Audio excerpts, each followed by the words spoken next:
Miris ya, saudara, sangat miris.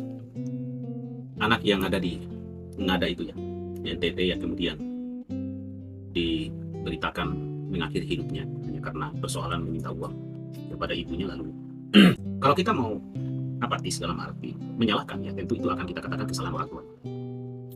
Tapi menurut saya kemuliaan luar biasa bangsa dan negara Indonesia ini yang dipikirkan oleh para founding father selalu di konstitusi kita menemukan pasal yang menyatakan fakir miskin terlantar yatim piatu dipelihara oleh negara. Sehingga sepintas lalu saya berpikir bahwa manusia yang lahir di Indonesia ini, tinggal di Indonesia ini adalah manusia pilihan yang betul-betul dijamin kebahagiaannya. Karena anak yatim piatu terlantar pun dipelihara oleh negara. Sehingga seorang ayah, seorang ibu akan tersenyum kalau seandainya mau meninggalkan kehidupan dunia ini karena meyakini anaknya tidak akan terlantar. Cita-cita yang sangat luhur, ya, yang sangat mulia oleh para founding fathers. Tetapi hari ini kita dipertontonkan lagi suatu peristiwa yang dulu juga ada kejadian yang seperti itu, entah sampai kapan. Muncul kemudian pemikiran-pemikiran bahwa musalahkan ini, musalahkan itu, musalahkan siapa. Sepertinya tidak ada juga yang untuk harus diposisikan dia yang paling bersalah. Oke, terutama di dalam struktur atau level birokrasi, misalkan kepala desa mungkin salah, yang mungkin juga tidak salah semuanya juga salahnya. RT juga mungkin salah, tidak juga semuanya.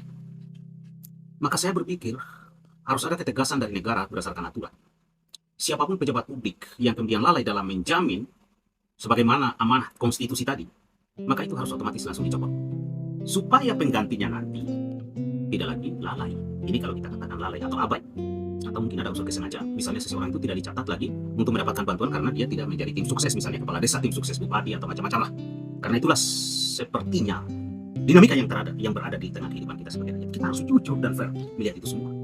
Maka saudara sekalian, saya kemudian hanya memiliki satu keyakinan dengan adanya media sosial ini untuk bisa kita saling menyampaikan ya pemikiran-pemikiran yang mungkin kita lah sebagai rakyat yang harus mulai berbenah dan sadar supaya kita cerdas, terutama di dalam hal demokrasi, agar kita betul-betul memilih seseorang itu berdasarkan ukurannya yang berkesesuaian dengan ukuran pemimpin.